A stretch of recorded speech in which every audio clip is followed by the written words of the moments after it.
Nɔvi lɔlɔtɔwo megado egbe na mi le egbe ƒe ŋkeke nyui ya me.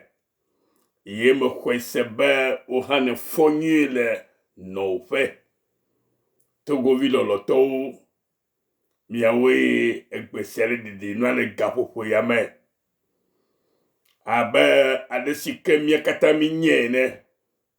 Be Aƒetɔ Mawu Ŋusẽkatãtɔa, ke ŋusẽ ɖeke metɔ sɔ kpli ye tɔ kpɔ gbe ɖe o la, ewɔ nukunu dɔ aɖe na nye kpli wo. Ewɔ edɔ ke elolo wòkeke etriakɔ ke nye kpli wo mi mate ŋu awɔe o. Gake eya ŋutɔ ke me mi ɖe ye ŋutɔ ƒe nɔnɔme la, ye ŋutɔ ke gawɔ dɔ nyui sia ɖe nye kpli nu be miakpli miakpɔ ɖeɖe. Abe si ke le me vɔ xoxo ne la, edze be míawo katã abe amegbetɔ alo ame koe ne la, edze be míanya nu si ke le vevie ɖe le Mawu ƒe dɔ si ke wòwɔ na mi la me. Elabe egbe la, tsɔtsi lɔ sɔgbɔ, sɔlimedelawo sɔgbɔ ale gbegbe le míaƒe Togo, ke nye míaƒe du lɔlɔa. Vɔ ɖeɖekpɔlawo ɖe míagblɔ be woxa sugbɔ nenema. Edze be míanya nu si ke ye nye ɖeɖekpɔkpɔ alo azu kristotɔ bena akpɔ agbe le Kristo me la, edze be nye kplo mianya etometike le esi. Yesu Kristo ŋutɔ wɔ esia ɖe eɖokui fia eƒe nusrɔ̃lawo ɖo ŋkɔ ne ye ɖokui tsɔtsɔ na alo do ŋkɔ ne ƒe asidede bena Yuda Iscariot nade asi ne natsɔ eƒe agbe ɖo anyi ɖe nye kplo ta abe si ke wòwɔe vɔ xoxo ene. Eye Yesu ɖe eɖokui fia eƒe nusrɔ̃lawo esi ke woƒoƒu ɖe ekplɔ ŋu eye wòɖe nu sia nu gɔme na wo leke nuxɔxɔ siwo le yeƒe vava alo le eƒe anyigba dzi vava me la, eɖe gɔme na wo. Eye wòɖe gɔme na wo le esi ke wo katã nɔ anyi ɖe du eye wòtsɔ nuɖuɖu tsɔ ɖe fia wo abe abolo kple wain alo aha. Eye wòtsɔ wain abolo tsɔ sɔ kple eƒe ŋuti la, eye wòtsɔ wain alo aha tsɔ sɔ kple yeƒe eʋu si ke wòtsɔ ɖo anyi ɖe na enye kpli wo. Nɔvi, gɔmesese ɖe le enu ya si lo. Ne gɔmesesea me su asi o alo menyia o la, agakpɔtɔ anɔ beble ƒe mɔ dzi eye eya sia ya la te akplɔ ɖe nu eye beble sia beble la akasi ŋu eye anɔ tsagala tsam ke ye ɖeɖekpɔkpɔ mekpɔ su asi o. Menye nenema ta ya Aƒetɔ ava ɖo.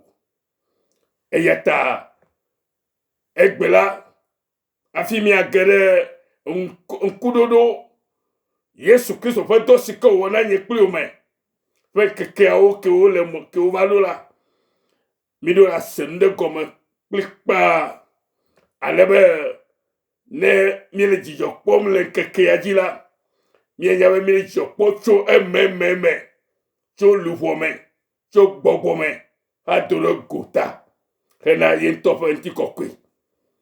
Eya ta gaƒoƒo ya me ya, megale gbɔgblɔ be Aƒetɔ ƒe ŋutifafa nenɔ anyi kple mia dometɔ ɖe sia ɖe le Kristo Yesu ƒe ŋkɔa dzi, le Kristo Yesu ƒe ŋkɔa me, le Yesu Kristo ƒe ŋkɔa ta eye le ʋu la ta la, esiawo katã ne kpɔ mevava le mia dometɔ ɖe sia ɖe ƒe agbeza me.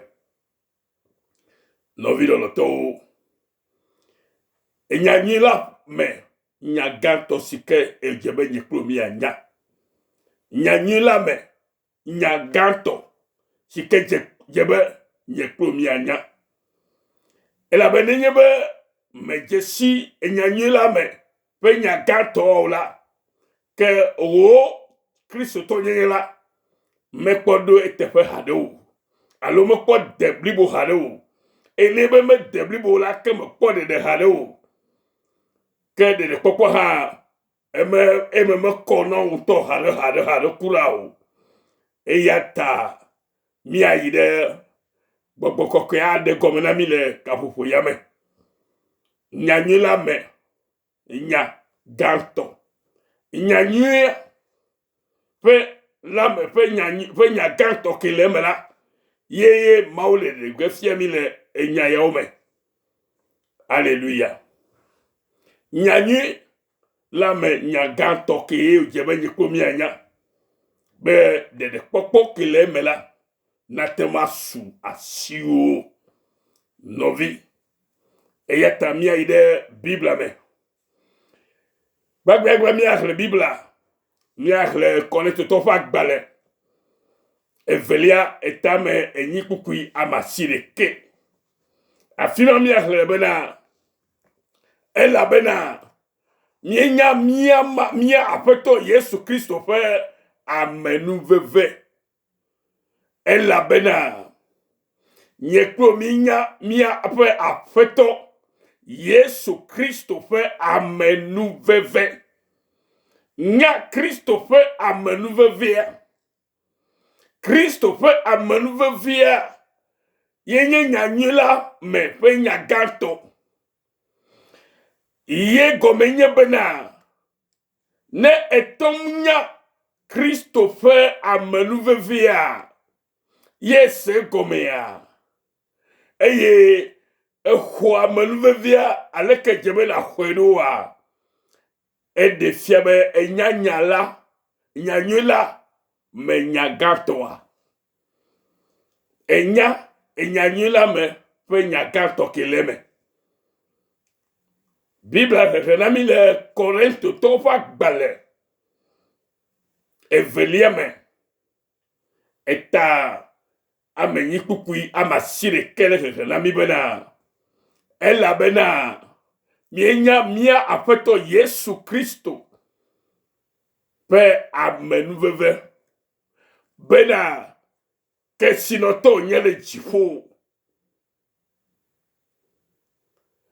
Bena kesinɔtɔ wonye hafi ke miawo ŋuti wòva da ahe ɖo. Bena miawo la miato eƒe ahedada la me la azu kesinɔtɔwo. Alléluia. Nɔvinye ele nya ya sem nam fifia eye gbɔgbɔ kɔkɔe le kpekpe ge ɖe ŋutiwo ala se gɔme koko. Enyanyui le gbɔgblɔ na mi bena nɔvi lɔlɔtɔwo bena ɖe nyanyui la me nya gãtɔ si ke dze be nye kplo mi anya ɖe ye nye be ɖe nɔvi Kristo minya Kristo ƒe minya be Kristo la Yesu Kristoa ke va mia gbɔ le agbenyigba ya dzi eye tsɔ eɖokui ɖe anyi ɖe miawo ya ƒe agbeta be miakpɔ agbe la. Gɔmesese ɖe le enyama me eye ye gɔma la se eye ate xɔ nyama ɖe ɖokuiwo me hena ɖeɖe kpɔkpɔ, hena katutu, hena edɔyɔyɔ kpɔkpɔ, hena vovo kpɔkpɔ va kpe ɖo, hena amenyenye ke ye Mawu be nanye le agbenyigba ya dzi.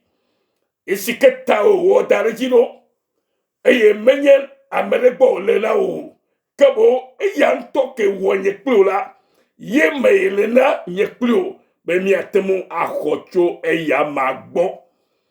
Eya ta ele vevie be mianya esia.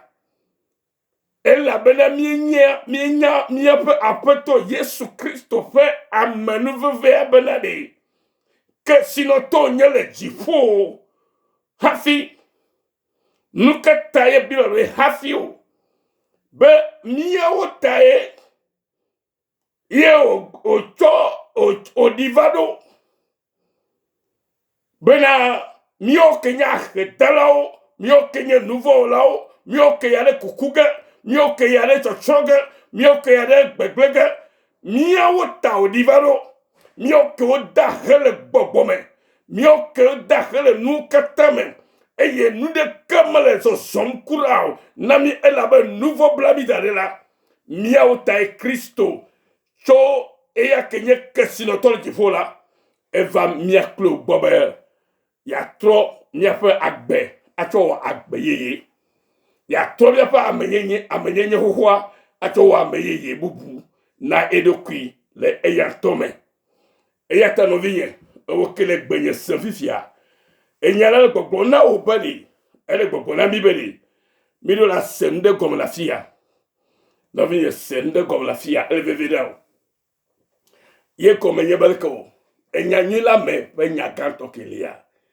ye nyebe hallelujah Kristo ya nye kesinotol jifo que le mio ya pe arrêter d'atari yo valu nyebe eva de mia pa arrêter d'atari nyebe khwe le ke yo valu le kesinotol nyeme eye o va doli nye klo fetefe be mio ya ke dahela mi atosi kesinotoli ke novire ke akho Kristo fe kesino nyenyade egbere anye kesinotoa ke akho Kristo fe jojo nyenyade egbere atosi jojo nyetoa ke akho Kristo fe nyatefere egbere atosi nyatefetoa ke akho Kristo fe untifafare egbere atosi untifafamea ke akho Kristo fe jiruduare egbere atoyo be jiru agloa enyaoe ya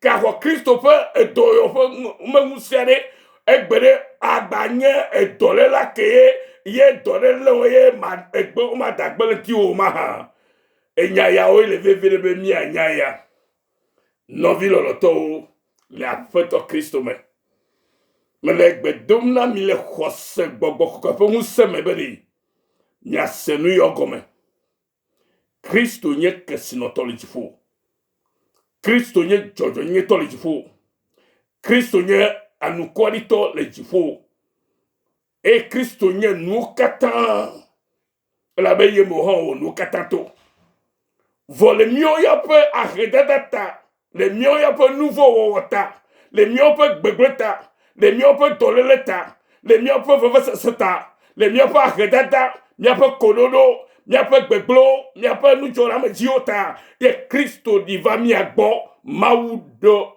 edo eva mi agbola. Praise the Lord. Be to eya mamala mio mi atozi kesinoto to eya pa arredada ko va tozi de mi atefeta nu hola sikele yamema eya te Timothy pa gbale gbanto al popona be tame etokuku ya de bobena hallelujah eye ojefa bena egaenye mouse sura pe enya haha la egaenye mouse sura pe enya gala ega ejefa bena egaenye mouse bosuo pe enya gala nenye be egbemia komi le mouse bon la egobe ebe nuga sikele me kenye mi gobe nyanyila me fe nyagantoa enye taye etole mausubomdo enya hela onye neume de siawola ana chechi dem ala gobe nye Kristo to ala gobe nye yakle keme vola de popo me swasiwo eyata enya hohro sikele nya sieme abreke Timothy brenebe gaenye mauso sura pe nya halala enya hakla kenye gama yiti la kedo yiti me gobe nyanyila fe nyanyila me fe nyaganto eye ejofa bena e gaenye mawu Mao se sera fait enyahara ne enyahara ya décortiqué alors kerenti la que kere nyanyula me fait nyagato wa unti. Praise the Lord. Et ta Bible ko la mi bana e gagne Mao se sera fait enyahara Mao de edo kwefia le unti la mer. Maude edo que fiel unti la mer. Maunto edo que fiel unti la mer. Eye kenye que sinotole etofe jifo fiar firme. Que le mio ya pa tata. Eva mi agbo. Choido que da ni de nyekota. Alebena. Miaklo miatozi amavovo de kola vavao. Miaklo miatozi ejidulao. Miaklo miatozi amekao. Amejojio. Miaklo miatozi amesio vuvakpodo. Numata yesu vado no vinye. Obe maude edo que fiel unti la main. Eye ocho afiane le gbogome. Mawe dedo que fia. Divava dedo que fia le unti la main. Yeye Yesu Christo. Bene yato kona mia monsieur le unti la main. Mia monsieur le nuya. Bobo kenye jojo yefe gbogome le memola. Be atova donami azon. Et doma Christo wanami. Tere que chochoname. Et doma e la nya. Eje la khose no vinye. Na wode de popo. Na wode de popo. Eye Amerika magafu. Menye gayo choflene o. Khose. Khose. Kho. Nyanyela me. We nyaganto ma disse. Sikeye nyahaha gama. To mouse surame. Alebena.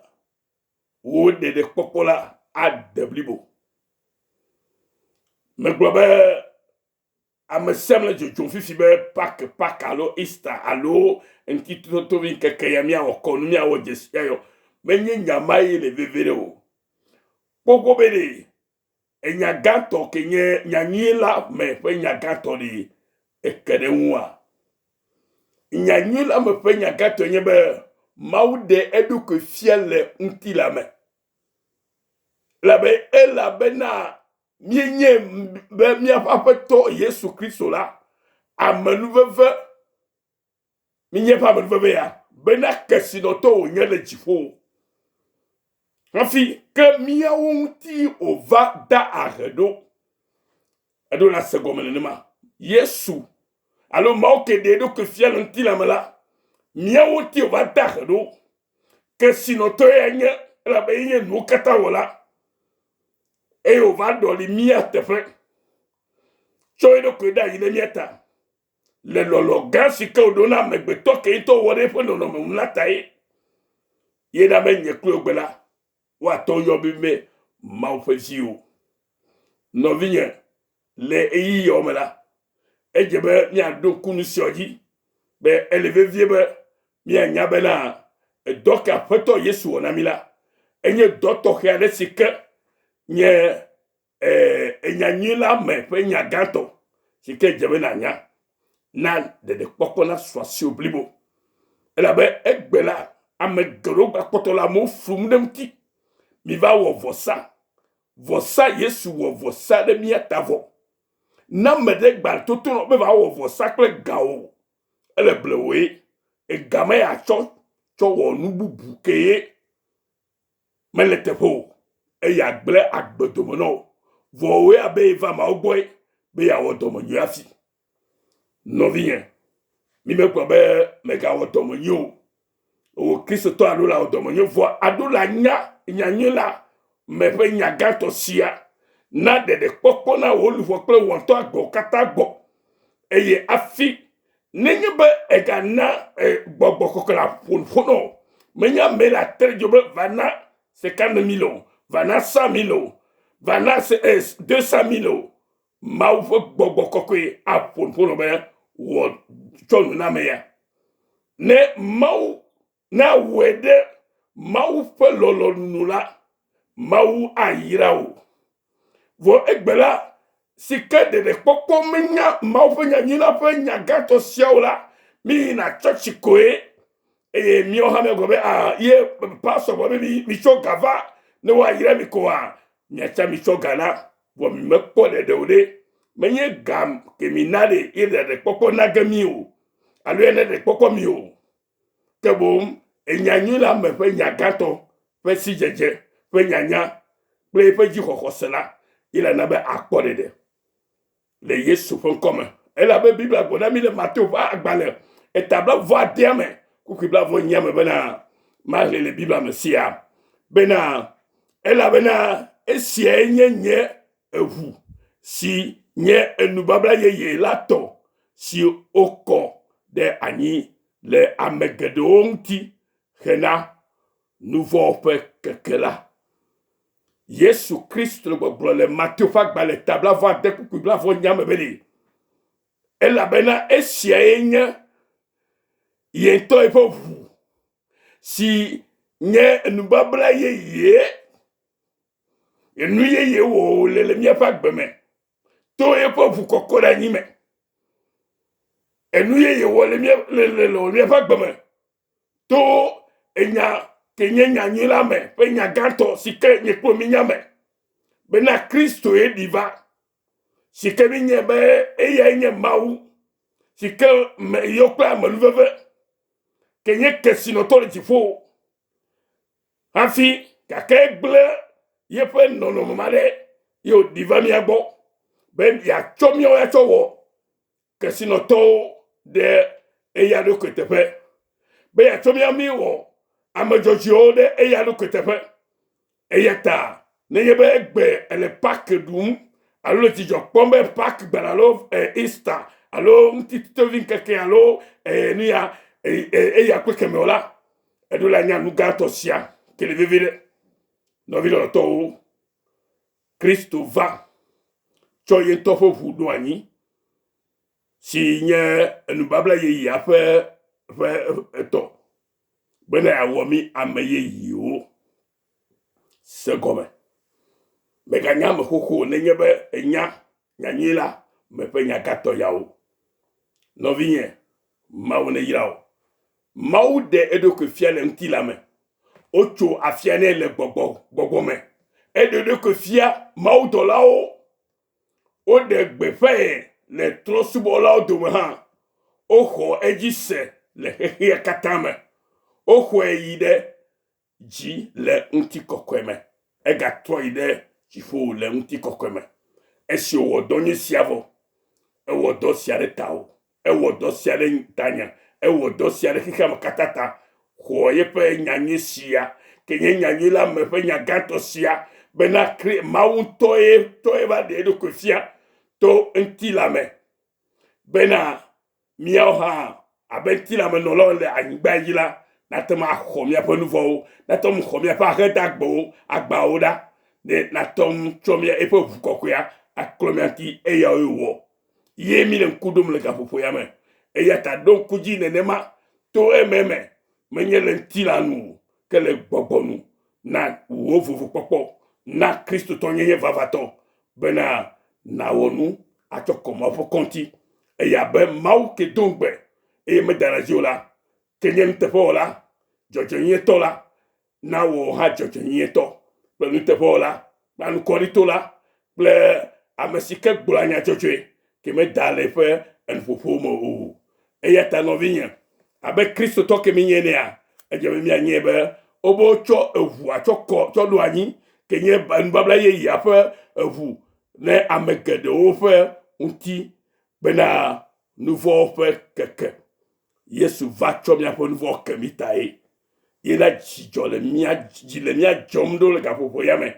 eye bena mia nyesia emia wonti do ha nyele abeleke ye bible agwenembe be miawo unto mienye minya mia peto Yesu Kristo ƒe lɔlɔ kple dɔmenyonyo gã si woɖe fia la bena togbɔ be kesinɔtɔ ŋutɔ wònye gake be wòawɔe bena mía ame siwo nye nublanuitɔwo kple ehiãtɔwo la míazu kesinɔtɔwo la egblẽ eƒe kesinɔnuwo kple ŋutikɔkɔe katã ɖa ɖi eye wòva wɔ míawo boŋ míezu kesinɔtɔwo. Alléluia. Ne ŋutɔ le Kɔrintotɔ ƒe agbalẽ evelia etame enyi kuku ya masi ɖekea la kpɔe le afi ma.